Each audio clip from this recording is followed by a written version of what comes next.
Welcome to The Explainer. Today, we're diving deep into the science behind a habit that's so common, so human, and sometimes so dangerous: social comparison. Okay, let's just jump right in with a feeling I know you've had. We've all been there, right? You're scrolling and you see it. Someone's perfect vacation, their shiny new car, that big promotion, and you feel that little pang in your chest? Yeah, that's what we're talking about today. So get this, it's not just some random fleeting thought. Some studies suggest that a full 10% of our daily thinking involves comparing ourselves to other people. Just think about that for a second. 1/10 of your entire day, of your conscious thought, is spent sizing yourself up. And that's the key thing here, you know? This isn't some rare habit for a few insecure people. It's a fundamental part of how our minds are wired to work. We are constantly, often without even realizing it, running a background program that's always checking where we stand. But why? Why is this impulse so incredibly powerful? Is it just a modern problem from looking at our phones too much, or is it something way, way deeper? Well, let's unpack the theory and see where this all began. And what's wild is that this is not a new thing. Not at all. We're talking way back in 1954, decades before social media was even a dream. A psychologist named Leon Festinger said, hey, this isn't a flaw. He argued it's a basic fundamental human drive. We have this built-in need to figure ourselves out, to know where we stand. He called it social comparison theory. And the idea is pretty simple, really. When there's no clear, objective way to measure something, like how kind am I or how successful am I, we look around for a yardstick. And other people, they become that yardstick. Now, this drive, it kind of splits into two different paths. On one side, you've got upward comparison. That's when we look at people we think are doing better than us. And sure, that can light a fire under us, motivate us to improve, but it can also just make us feel, well, not good enough. And on the other side, there's downward comparison, looking at people who seem worse off. And that, can feel pretty good, a nice little boost to the ego, but it can also make us arrogant or just lazy. Okay, so that's the psychology of it. But what's actually happening up here in our brains when we do this? Let's zoom in on the neuroscience. This is where it gets really fascinating. Yeah, scientists were super curious about this. They asked, what's the actual physical reaction in the brain when we feel like we're on top of the social ladder, or when we feel like we're falling behind? Is it just a feeling, or is it something more? And wow, this image tells the whole story. These are actual brain scans. When we compare downward, when we feel superior, it literally lights up the same reward center in our brain that fires up when we win money. It feels good.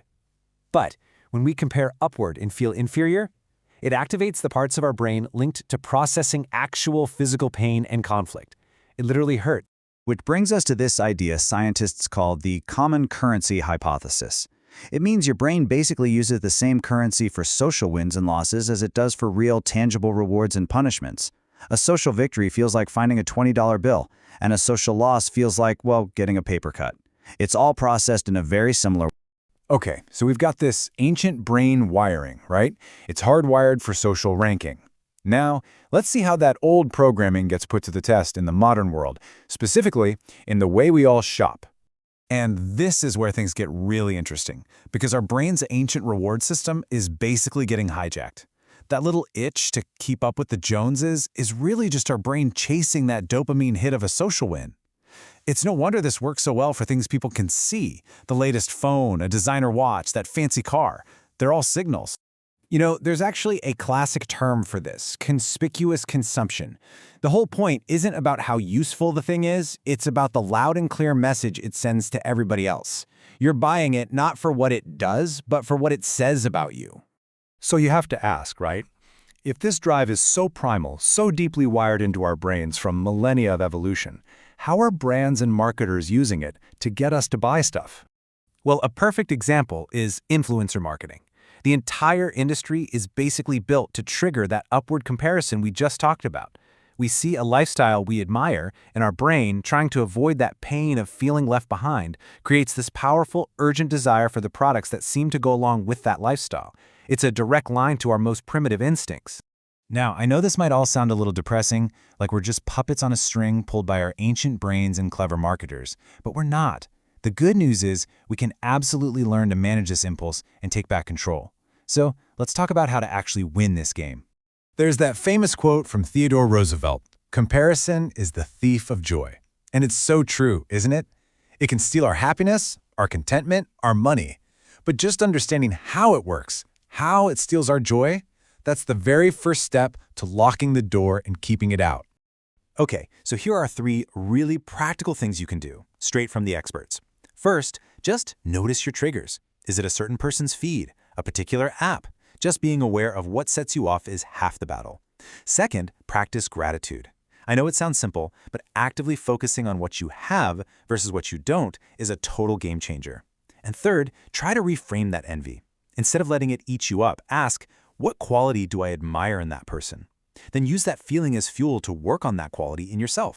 So here's the bottom line. This impulse to compare, it's part of being human. It's never going to completely go away. But now you know the playbook, right? You know the psychology, you know what's happening in your brain, and you know the triggers. And that means you get to decide how much power you give it. So the real question isn't whether you play the game, it's who you're letting win.